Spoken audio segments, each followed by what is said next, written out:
Alright, Wednesday, January 10th. I am back in action after losing my last GoPro before the holidays. My nephew and I got on a really good saltwater bite, mainly blues, but it was like every third, fourth, fifth cast you get hooked up, and we just sat there and just whacked them, and it was so much fun. Had everything on video. Went down in about thigh deep water to retrieve a fish, and the GoPro slipped off into mucky water, and it was gone forever because the current was ultra swift, and we were sitting on a sandbank right off a drop off, and I spent time trying to shuffle around with my feet to see if I could find it. You know, was trying to work my way where I thought the current might have pulled it, to no avail. So that footage, that GoPro, is forever lost unless you know, tide washes up and somebody retrieves it, and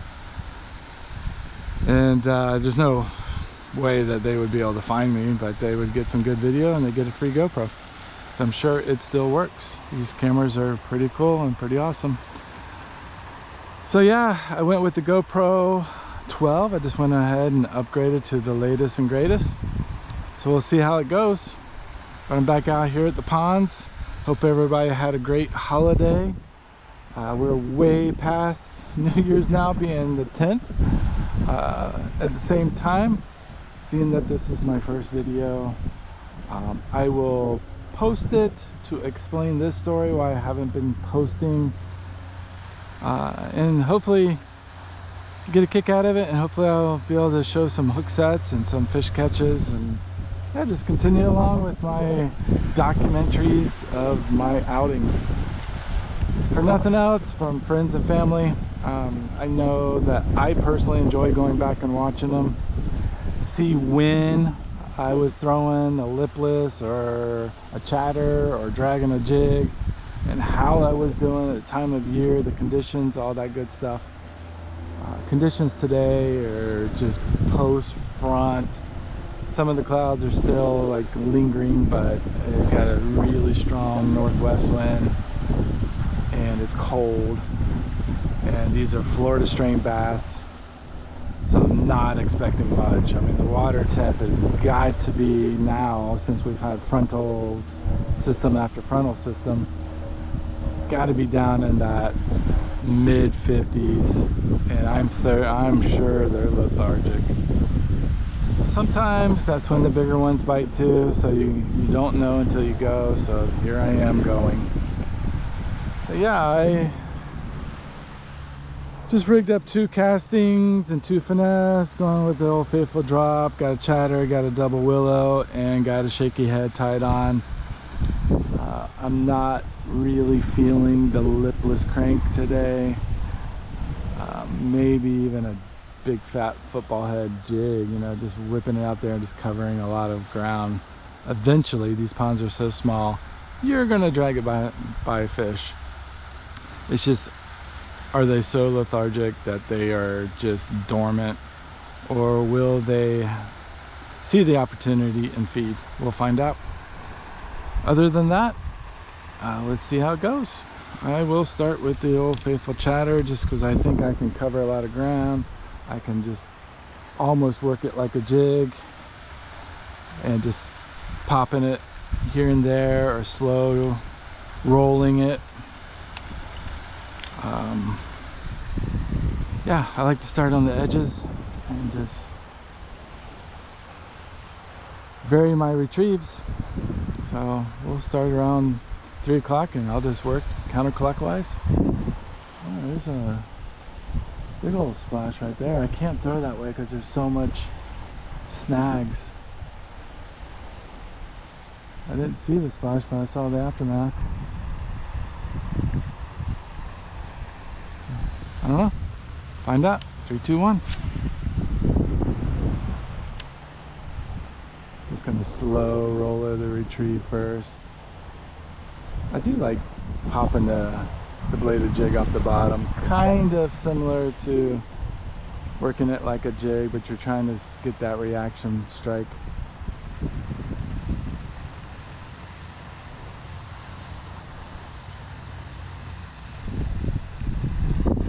Looks good coming through the water column. Just fan casting, like cutting off the pieces of a pizza, slices of a pizza.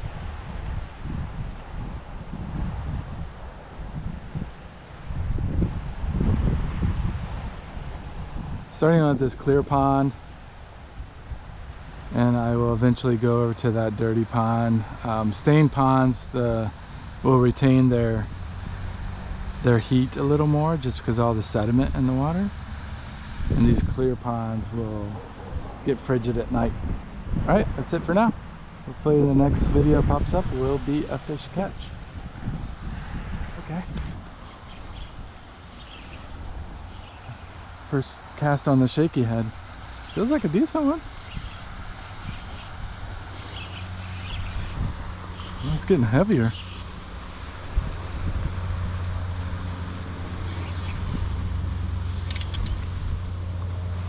That's decent.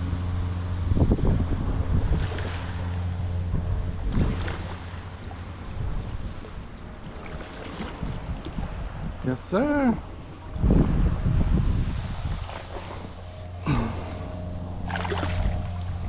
Come here. My backpack's preventing me from reaching down.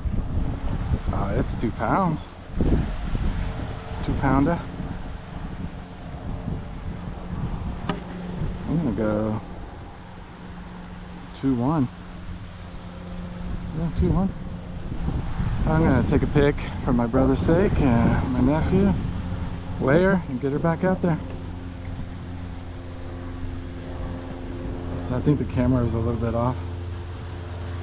Yeah. Nice. What did I say? 2-1.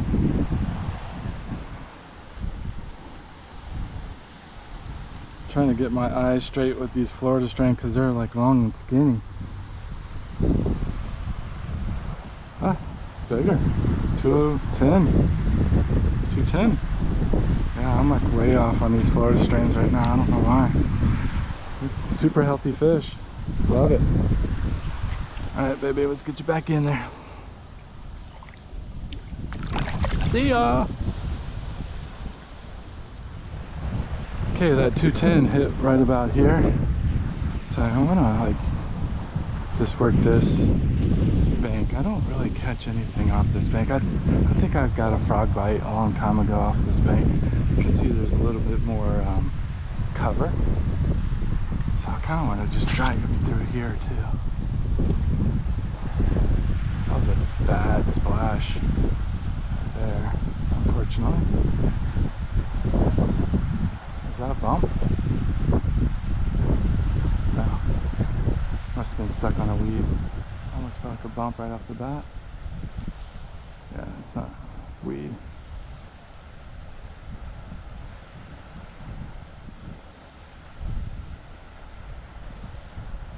This is my very next cast.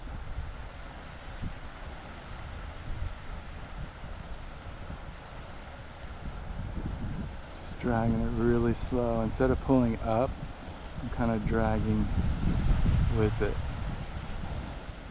Just keeping that on the bottom, just barely creeping it. It's a technique I love to use over rock as well. I was able to go up to Georgia, fish with my brother off his boat.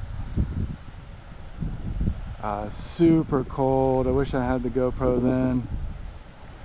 Super cold. I think the air temp was 29. There were snow flurries. It was literally snowing. And water temp, I think, was 49. If I remember correctly, it was upper 40s, low 50s anyway. Managed a couple of dinky spots, spotted bass, and then I pulled out a, what was it, a 3.7, I think? Yeah, I think it was a 3.7, like 3.5er. Ironically, we started fishing some docks, but they were floating docks, and I was like, there's no reason for them to to use these as cover since they're floating. It's not like they're trying to get away from the sun. You can fish the shade lines. And I was probably about 8 feet, 9 feet away from a dock, and I felt a little bit of structure, and I just popped it off the structure, and then a dunk, 3.5er slurped it in, set the hook, and I was frantic. I was like Mike Iaconelli back and forth on the boat because I was used to catching little dinky spots. And this one felt pretty good, and as soon as I saw it in that deep clear water, I was like, it's a 5-pounder, get the net. But we got it into the boat, and obviously my eyes were big-eyed it. It was still a good bass though, so I'll take those all day. That's a funny little story that will probably make this video, since I've already got, you know, a heavy 2 on the bank. So I'll keep working this jig on these weed lines and shore lines and see if I can pick anything else up before I have to get to work. It's starting to get warm, so I might shed some clothing too. That wind is still kind of brisk. So I'll work this whole edge around there. I like that area over there, especially when the sun gets on it. Looks like there's some birds over there feeding. Let's see what happens. Well, I haven't gotten any more bites, but I've worked this whole edge. I'm going to start switching back over to different techniques, but I thought I'd take a minute to show you what I'm using here. It's a 1/4 ounce owner shaky head. I really like the screw locks, but this has just got a good keeper on it. And then I'm just Texas rigging it and then Texposing it. This is the Chigger Craw Max Scent. I believe this is called Cinnamon. I might be mistaken. It's just basically a plum or a red with some red flake in it. And I'm just covering these weed lines and just slow dragging it. Now I'm getting in more of the wind side, but the wind seems to be picking up more west too as the day goes on. But I do like this stretch here, and I'll work it pretty good up into that little point over there, and then I'll switch over to the muddy side, which is right there, and then I'll call it a day. So we'll see what happens. Switched over to the drop now, but just still along the edge. Feels like a decent one, not as big. Oh wait, it's running. Oh, it's better. It's better. It's a better fish. I can't tell what it is right now. Is it a bowfin? It's a freaking bowfin, that's why.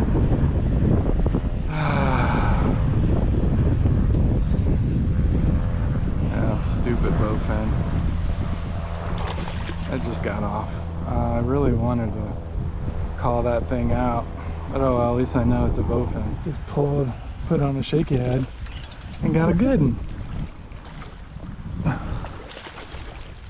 Good one for today anyway. About a 115, something like that. I'll take it. Yeah, 115, pushing 2. Yeah, I just got the owner shaky head on, and it's like, you know, I'm gonna just drag. And sure enough, this little guy picked it up. I'll take that. It's a little better.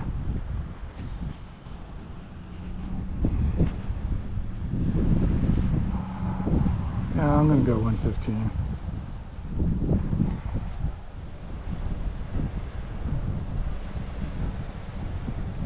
I just caught that 115. I had to put my sleeves back on because this wind just came from nowhere, and I might have said that my first cast on the shaky head, but when I meant it's first cast back on the shaky head right off that corner right there, and I caught that 115. But it was just nice and sunny. Now this wind's picked up. I'm probably going to just go find the protected corners and fish that. But if not, it's been a pretty productive day. Get back here in the sun where I caught that 115. I didn't think I was going to get any bites, and I got 3 in less than an hour. Actually 4 if you want to count that. But 3 bites that yielded some pullback anyway. That bowfin just got off, but who cares? But 2 bass, I'll take it. Let's go find some protected areas. Not that this wind's coming straight west. I know that bank over there will be protected, and of course along this house line will be protected as well. Either way, it's been a fun day. Hopefully I'll turn the video back on over on that pond. But maybe I'll throw in there again with the shaky head. We'll see what happens. But if not, enjoy the vid, and we'll catch you on the water next time.